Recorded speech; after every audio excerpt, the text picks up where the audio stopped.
All right, let's take Victor in Texas. Welcome to the show. Hello. Hi, can you hear me? Victor. I'm sorry, I shouldn't Sure can. It's natural. It's okay. Can we take my phone off speaker? So, basically, I told the screener I count myself as barely a theist. I feel like my theism holds on to just one issue, one matter. Mm-hmm. Sure. And maybe you guys will be able to get me off that. I was hoping to get to Matt, but of course I know about Jmike and Jim. So see if. Well, unfortunately, we are not Matt. I have a little too much hair, but you know. Yeah, so do I. Right.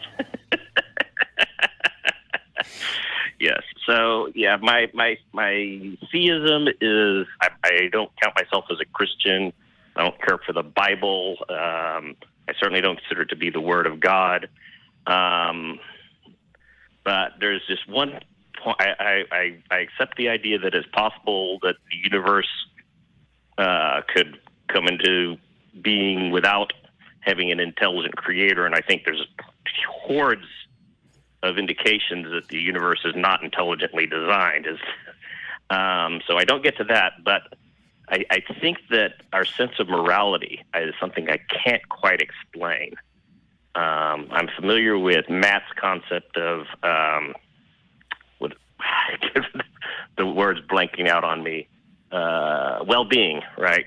Mm-hmm. And that, all of us get along better if we behave nicely to one another, and that we're good to one another. It all comes out best for the rest of us. And I agree with that. I think it even applies, even though a lot of people don't even follow that. Well, Victor, let me ask you real quick.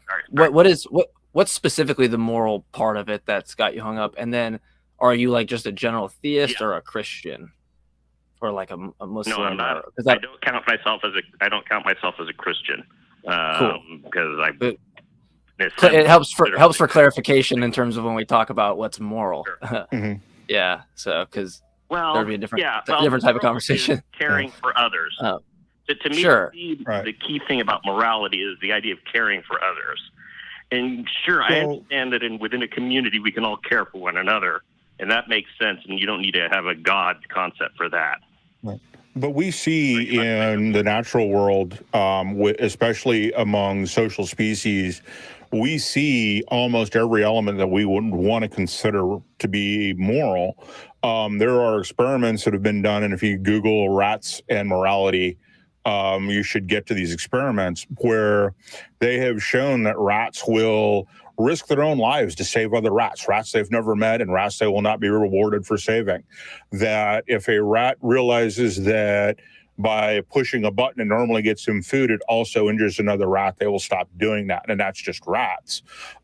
We've seen in the wild ravens. Scientists were trying to track, pretty sure it was ravens, trying to track raven movement. And so they figured out how to put this little vest on them that had a GPS device that was really low power that they could use. And ravens or crows, I forget which, but they started taking the little packs off them. And it wasn't hurting the birds. It wasn't, it didn't impede their flight. It didn't have any impact on the bird at all. And yet, they quite selflessly just took the ones that didn't have the pack on them, took the pack off of the others. So we see this kind of stuff, and we see almost, like I said, every element of morality in social species, because that helps us survive as a species. Yes. To a certain extent, you did mention that these rats or some of these animals will act altruistically for other animals, even if they don't get a benefit in return, which to my mind points a little more toward the idea that there's something else. But let me just go to the final point. So let me give you one more example of, and this is kind of like the most rudimentary form of moral action you can take, and that is species A starts cooperating with species B and realizes that species B is cheating and so stops cooperating. That is kind of, I think, minimalistic moral type of behavior. And we see that in bacteria and other single-celled organisms, molds and bacteria. And we see that happening there. So it seems to be pretty basic that cooperation and wanting to cooperate to survive better leads to some fairly complicated algorithms, complicated behaviors in even simple organisms. So I'm not sure, so it's pretty basic. And that's what it really points to, is we're all just trying to survive. And Victor, I want to let you said you had a last point before I chime in. I want to hear what your last point is to it, so that way I don't like well, like I said, I'm still not sure, because you're talking about cooperation and things like that. And yeah, I mean, I'm going to take it from a different angle. So, but in terms of that, so like I'll try to give a different side of it. But yeah, I am curious on like that last bit that you had. Well, let me just say it real quick. I think all of the ideas of cooperation and everything, and the idea that it's well-being and it's not divine command, I totally agree with that. What I don't see is how all of this cooperation and, it all is good for me comes to why I care about sea turtles choking on plastic. Okay, sweet. So I am not a moral realist, so I'll just say that up front. But I act in what I call to be moral actions, or at least from my position as a subjectivist. The way that I look at morality in this case, we have overlapping desires, right? We know what it's like. Like if I ran into some building and like it was like falling down and there's a child in there and I go save it. When you ask me like what the reasons were, like it would be weird to be like, I recognize some mind independent duty or something like that, right? Which is typically what people mean by objective morality. It would also be kind of strange to be like, God told me, or I thought it's what God would want. No, what it really reduces down to is the fact that you know what it's like to be a child. You know what it would be like to experience not having the strength to get out of there, not having the critical thinking skills. All that stuff's packed in to your, and kind of what, from my position, I kind of take a similar from the minimalistic approach. We can kind of see how this develops within species. The reason why I don't think there's like objective morality is because we can easily see that we engage in what we call moral action. It's all going to be tethered to like our desires and what we ultimately want, but we overlap a lot in a lot of cases because we have phenomenal experiences. We experience what it's like to feel something hot. We feel what it's like to feel pain and suffering. And we typically don't want to continuously experience those things. So for me, it's like really trivial for the whole reason of why I want to save a sea turtle or something. That's because if that was me, I would want that to happen for me. For me, it's that easy. And someone could go, well, why ought I do what something would want to do for me? And that's a whole separate moral argument in like the domain of meta ethics that you can have. But all I care is that if I recognize that that's what I have, like, absent, it doesn't seem that a naturalistic explanation of it is going to fail. It seems like so far it's doing a really good job, as opposed to invoking some supernatural theist, which, sorry to go on a long tangent, but I don't think you can ground morality in a deity anyway, because it's mind dependent, right? It would be like me telling you that my dependent morality is objective and you should listen to me. It's just arbitrary that it comes from God with this set of properties versus say you believed in a God that had a different set of properties, right? It's just going to stem from this entirely arbitrary basis to call it then objective as opposed to what it is, which is subjective. Well, let me explain to a certain extent. My as I told you, I don't buy into I don't believe you get morals from your religion or Christianity, and I don't subscribe to divine command theory. I believe my let's say hypothesis is that however God created all of us, and all the other animals, including the sea turtles, because we are God's creation. God wants us to be good to one another, and instills that sense in us. That was my idea. Sure, but like, look, presumably, like, you would think God sets out a purpose, right? Like, right, there's a purpose for these things, right? Maybe so, but I also don't believe in an omnipotent God either. Well, no, I'm not talking about that. I'm just saying, like, presumably there would be some intrinsic purpose, right? That now you have the deity, right? Right. Well, the deity. Well, so Yeah, then think about it. Think about it. And this is something that a friend of mine mentioned that I think is really worth mentioning.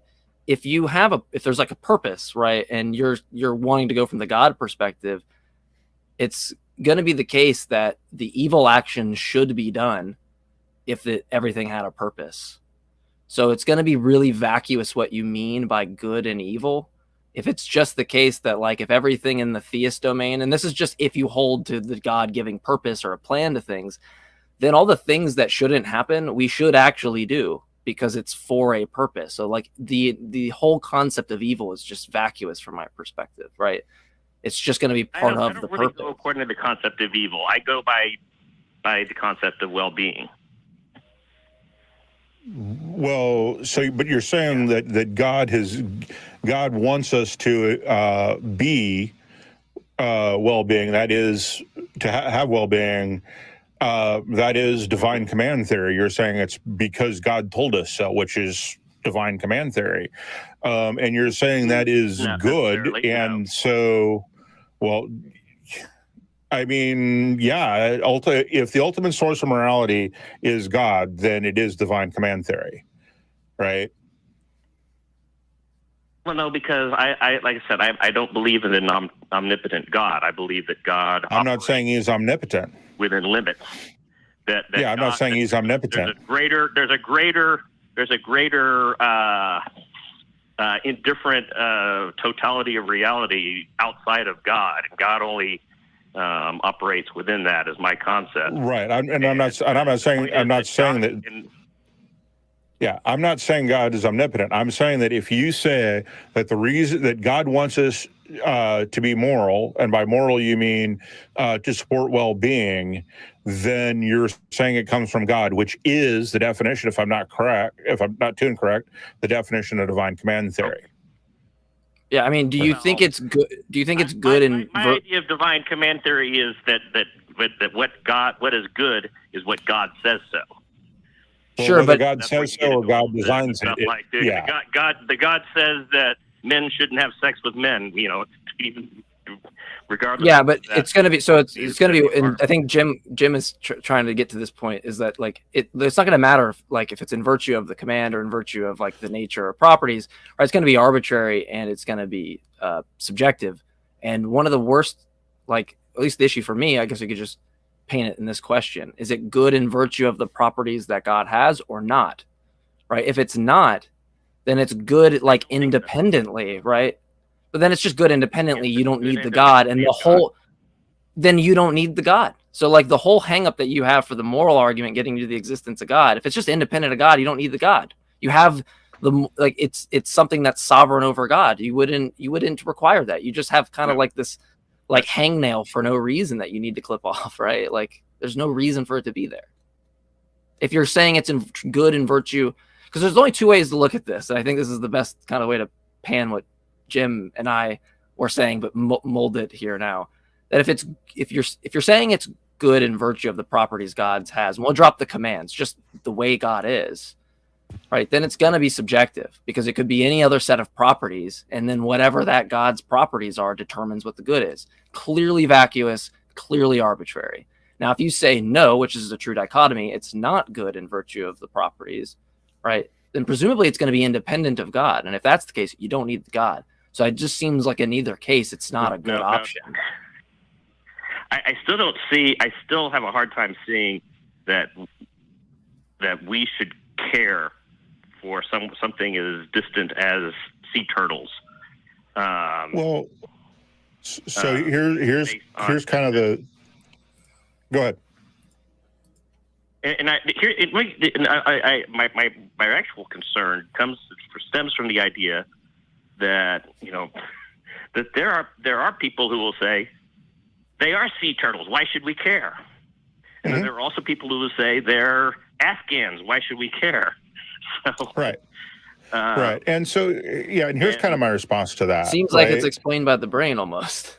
Yeah, because we're very tribalistic. We care more about our tribe, however we identify with that tribe, right? And this explains politics, this explains in-group, out-group, all these things come together.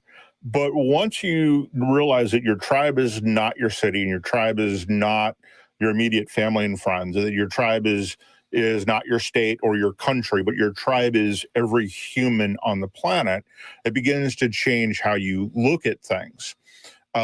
Because we're all intimately tied together. You can look at the war in Ukraine right now and look at the ripple effects that's happening and could have as we move forward. We're no longer separated by months of travel. We're separated by hours and days at most.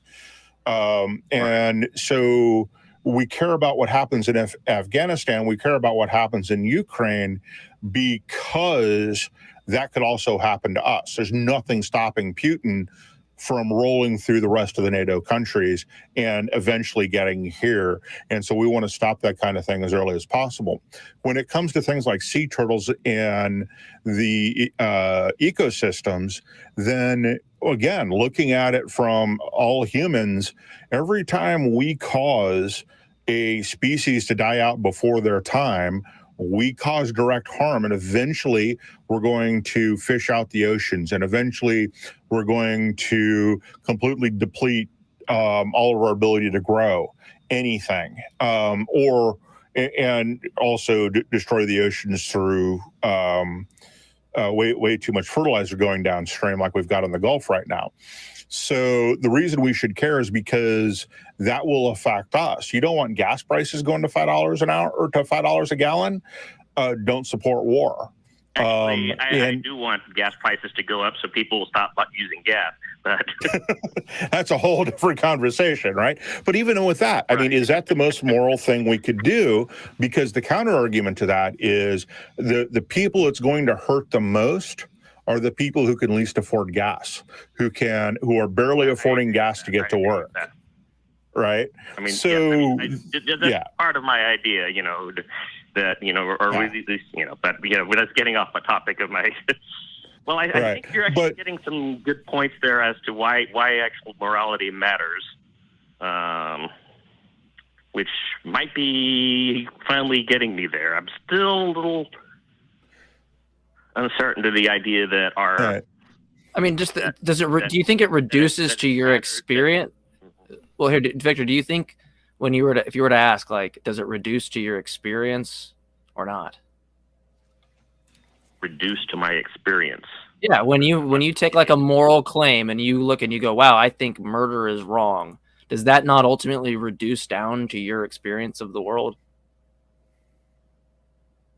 Well, I guess that if murder wasn't wrong, someone could kill me. Yeah, I guess yeah, right. And so, like, my experience, correct.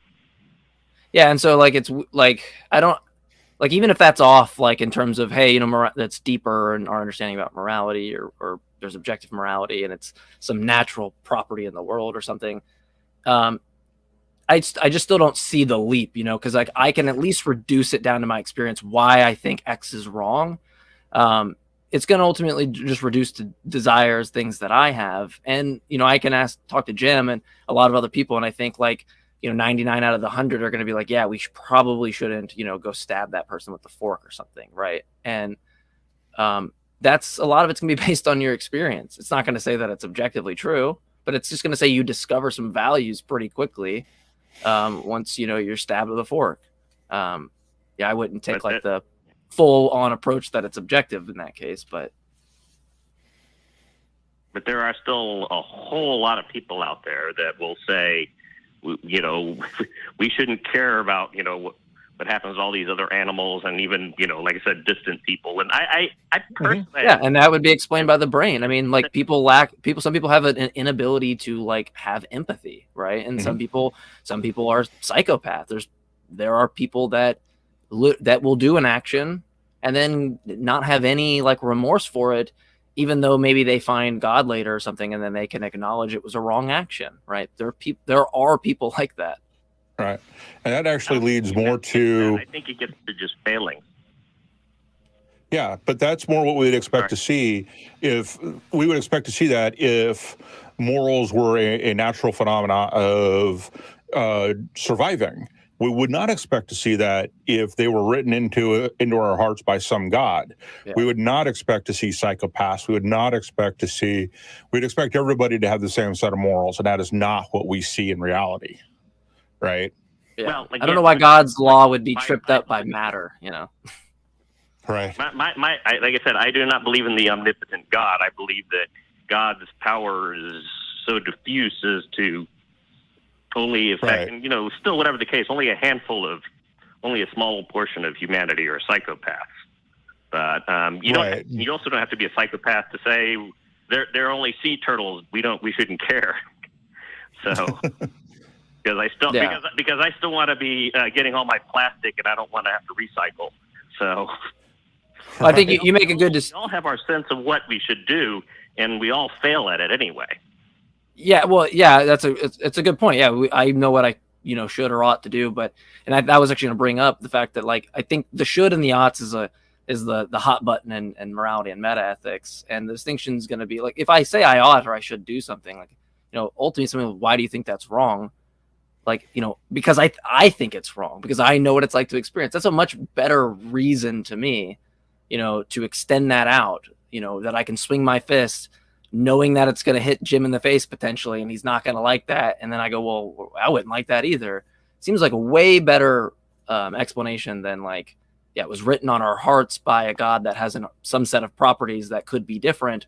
Or the fact that if it was written by the God, it could just deceive you. It would have the ability to deceive you and think every moral proposition that you think is true is actually just false. And it's just wanted to mess with people, right? Like it adds all these what ifs that could happen because you've already introduced magic to it, right? So once magic's introduced, we can now sprinkle magic like everywhere, Okay. I guess you guys have some good points. I'm still having a little bit of a hard time, because I know that so many people would argue with me about we should care about all of these things, and I think you should, but I can't tell you should objectively. They do it, yeah, sure. So, all right, well, I guess that's where we are. You might have pushed me a little further out of theism. I'm not sure. I think I might still have a little bit of cling there, but thank you for taking my call. All right, yeah, thanks. Good day. Bye. All right. Goodbye.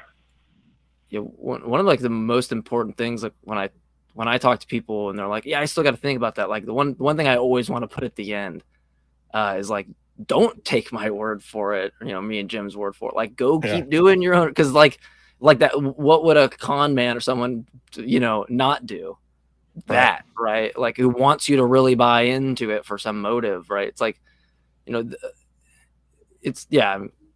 it's just one of those things where it's like, please keep doing your own research. Don't just stop there, even if you were just bought into it hook, line, and sinker, But. Yeah, I agree completely. It's really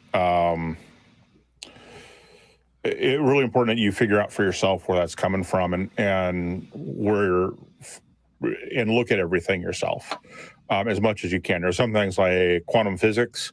Unless you're really interested in quantum physics, you should probably trust the scientists on that one. But on moral topics and what is moral and whether or not what you're willing to do and what you're not willing to do should definitely come from you and not from some badly written fantasy book. Yeah. Or 66 of them. Yeah.